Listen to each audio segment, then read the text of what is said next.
Hello guys. Ang video natin ngayon ay magpapalit tayo ng decal sticker sa ating Rider Carb 150. Ganyan lang yung pagbalat ko guys. Ginamitan ko lang ng kuko. Pag nahirapan naman kayong magbalat ay gamitan nyo ng kutsilyo or cutter, yung pinakadulo. Ingat lang sa baka magasgasan yung pintura at baka masugatan kayo.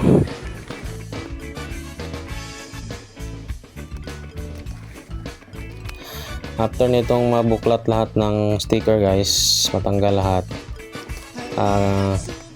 pupunasan natin siya ng gasolina kasi may naiiwan pa siyang sa gilid yung mga lagkit. Tapos yung harap din, tanggalin lahat ng sticker. Ngayon mag-a-apply na tayo ng gasolina. Ilagay nyo lang sa pamunas na malambot.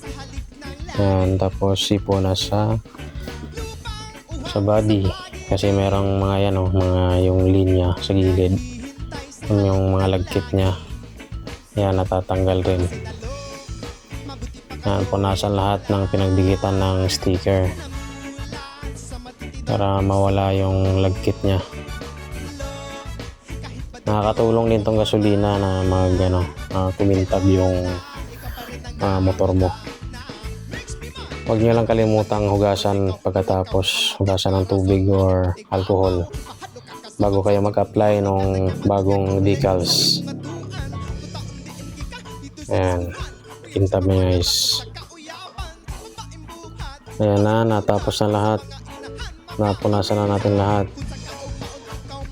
Ngayon magpunas naman tayo ng alcohol para medyo matanggal yung amoy ng gasolina. Ayan, punasan rin lahat, lagyan ng alcohol. Ngayon mag-start na tayong mag-apply ng sticker. Ito na yung bagong sticker guys, kulay puti siya, black and white, tsaka may parang gray. Bagay na bagay siya sa kulay blue. Tingnan na lang natin yung result mamaya.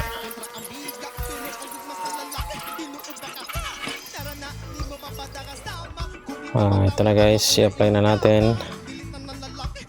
Dahan-dahan lang.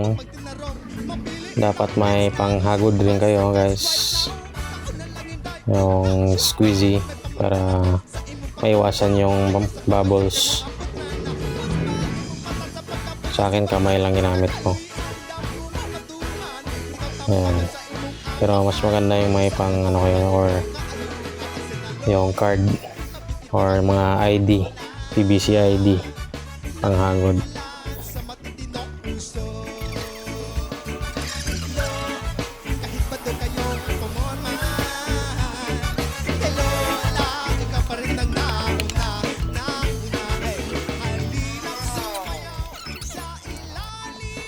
Ayan na guys yung apply ko. Ayan, flat na flat. Pag may nakikita kayong mga bubbles guys, sa akin may bubbles maliit, tusukin nyo lang ng karayom to guys para mawala. Kasi pag bubuklatin yan, baka hindi na masyadong madikit yung sticker pag binubuklat mo. Tusukin nyo lang guys, yan, nawala na. Tusukin nyo lang pag may makita kayong bubbles. Ayan, perfect na guys. Ngayon apply na natin lahat guys, pati ito sa harap. Yan, yung iba tapos na, harap na lang kulang, at saka yung sa kabila pala. Fast forward na natin guys. Alam nyo na kung paano mag-apply. Dahan-dahan lang, hagod. Ayan, pag mga maliliit lang na sticker, pwede nyo lang tanggalin lahat sa pinaglagyan ng sticker. Pero pag mga malakihan, yun, unti-untiin nyo lang tanggalan ng papel. Fast forward na natin guys.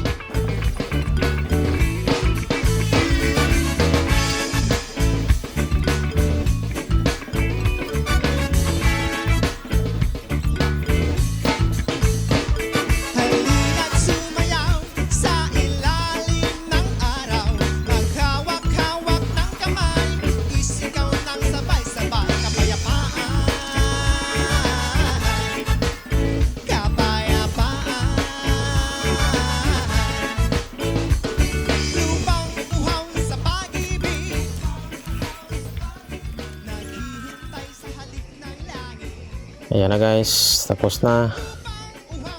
Ayan, simple lang tignan, black and white. Bumagay siya sa kulay blue. Ayan, nagmukhang bago ulit guys yung rider natin.